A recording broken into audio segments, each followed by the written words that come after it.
数年前に老後2000万円問題が大きな話題となり、以降は2000万円を老後資金の基準として考える人も多くなりました。では実際、老後までに2000万円を貯蓄している世帯はどのくらいいるのでしょうか。本記事では、老後生活をスタートさせている70歳代の貯蓄実態について最新データから解説していきます。老後の赤字を回避するために知っておきたい年金事情についても紹介しているので、合わせて参考にしてください。編集部中外部配信先ではハイパーリンクや図表などの画像を全部閲覧できない場合があります。その際は LIMO 内でご確認ください。70歳代の平均貯蓄額はいくら？まずは、金融広報中央委員会家計の金融行動に関する世論調査の最新データから70歳代の平均貯蓄額を見ていきましょう。上記調査によると、70歳代の平均貯蓄額は2人以上世帯、単身世帯それぞれで下記の結果となりました。70歳代、2人以上世帯平均値1757万円、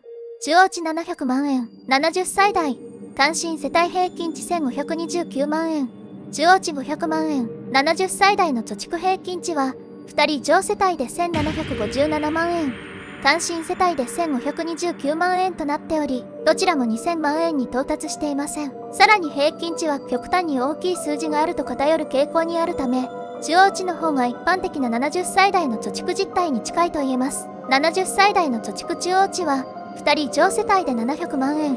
単身世帯で500万円であり、2000万円はおろか1000万円にも届いていません。上記から老後生活をスタートさせている70歳代においても、老後資金2000万円に到達している世帯は少数派であることが伺えます。また、平均値と中央値で1000万円もの差があることから、貯蓄格差も生じていることがわかります。参考までに、70歳代の貯蓄割合も確認していきましょう。世帯別70歳代の貯蓄割合、70歳代の貯蓄実態をより詳しく知るために、世帯別に貯蓄割合を見ていきましょう。金融広報中央委員会家計の金融行動に関する世論調査によると、70歳代2人以上世帯の貯蓄割合は下記の通りです。金融資産非保有 19.2%、100万円未満 5.6%、10万200万円未満 5.1%、20万300万円未満 4.3%、30万400万円未満 4.7%、40万500万円未満 2.5%、50万700万円未満 6.2%、700万1000万円未満 5.8%、1000万1500万円未満 10.2%、1500万2000万円未満 6.6%、2000万3000万円未満 7.4%、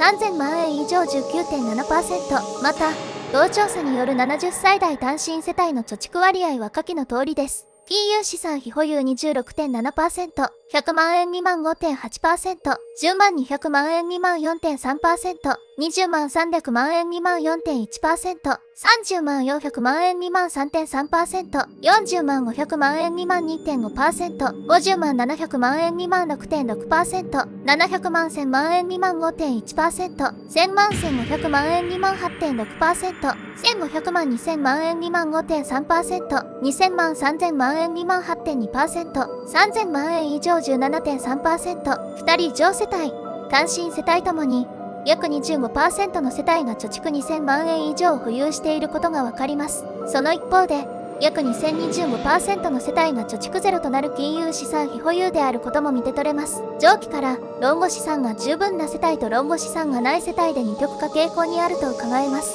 厚生労働省の2022令和4年国民生活基礎調査の概況では、100% 年金だけで生活している人は全体の 44% であり、半数以上は年金だけでは生活できていないのが現状です。このことからも、年金だけに頼らないためのある程度の老後資金は必要であることが予想されますが、具体的にいくら貯蓄があれば安心して老後を迎えられるのでしょうか。辞書にて老後の年金収入と老後の生活費から老後資金の目安をシミュレーションしていきましょう。70歳代の年金収入はいくら？老後は公的年金が収入源の柱となりますが、現在70歳代の人は毎月どのくらいの年金を受け取っているのでしょうか。厚生労働省年金局の令和4年度厚生年金保険国民年金事業の概況によると、70歳代の厚生年金と国民年金の平均月額は下記の通りです。70歳代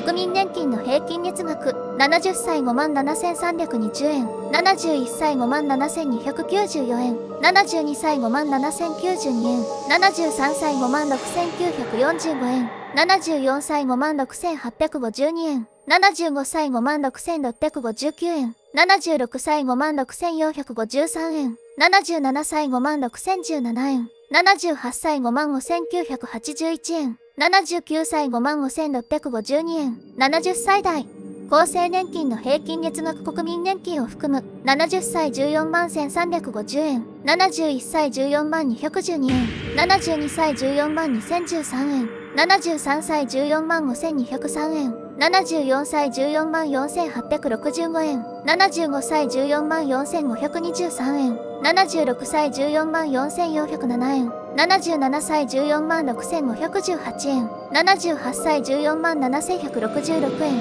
79歳14万8877円。国民年金で月に約5万円。厚生年金で約14万円となっていますが、上記は額面の金額であり、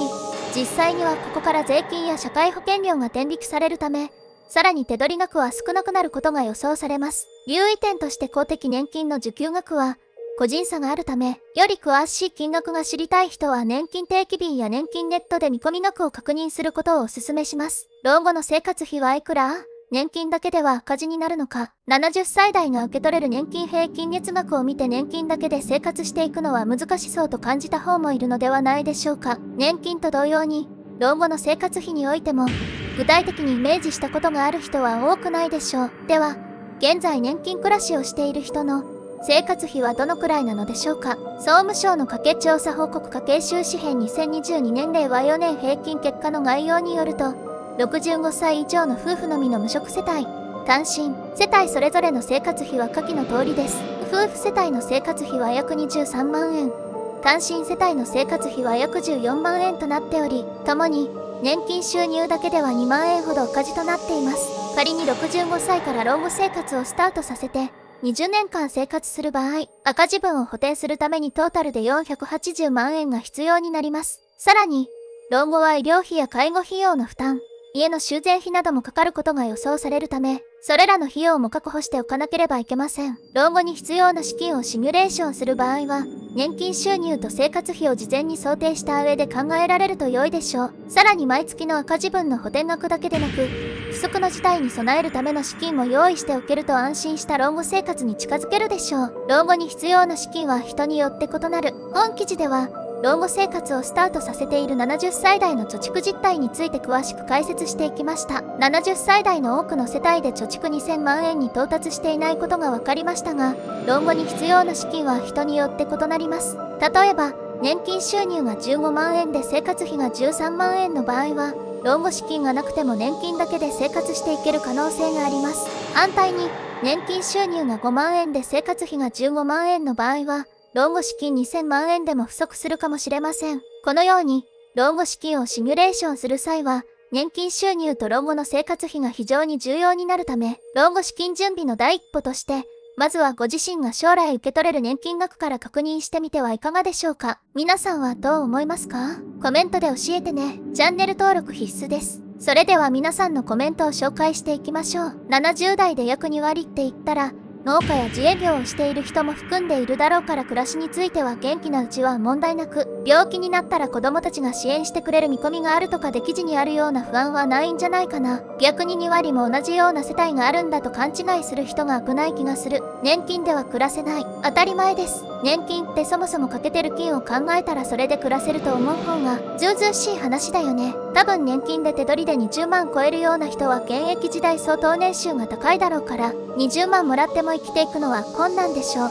生活水準も高いだろうしね。FP とか経済評論家の皆さんはもっと年金というものを正確に伝えてほしい。年金は生活するためのお金ではなく、万が一長生きしてしまった時の掛け捨ての保険なのです。年金だけで生活できないとテレビはよく取り上げるけど、なんで生活できる前提なのかそれを知りたいですね。年金では暮らせない。その通りです。年金だけで暮らせる人は実は年金はいらないというパラドックス。祖父は年金などもらっていない90代現役自営の大病院の理事長をやってるから、70歳代というのは中央に団塊世代を持っているかなり大きな集団ですね。それが 25% も貯蓄ゼロとは現役に大きな負担をかけている。消費税増税はこのために起きている。この世代6580年代の高度成長時代にほぼ大人の時代を送っている。なぜ貯金できなかったのか。大学進学率1030% の世代だから大卒に比べて多少収入は低いが、高卒が優勢の世代だから皆低いと言ってもよい。それよりも一億総中流の繁栄時代を生きていた今、すでに生活保護の半分以上が高齢者。人口ピラミッドは逆三角形だから、年金は減っていく。今年もマクロ経済スライドで、0.4%。増える要素はない。一つあるとすれば奇跡が起きて GDP が急速に上がっていく。終身雇用でライフプランを立てやすかった段階の世代以前ですら、25% が貯蓄なしの貧困まで落ちてるのに、資産形成自体がまともにできなかった氷河期下が年金受給を開始しても、あっという間に生活保護でしょうね。老人をねぎらわる時代じゃないし、自己責任の世の中なら今すぐ年金減額で現役世代への不平等をなくすか、ベーシックインカムでの老後格差をなくしてください。老人たちの延命のために国が滅びそうです。お年寄りの中には、銀行を信用しない人がいて自身のタンス預金の金額を公表していない人もいるかもしれません。特殊詐欺で現金を渡してしまうぐらいですから。ご視聴ありがとうございました。チャンネル登録は必須です。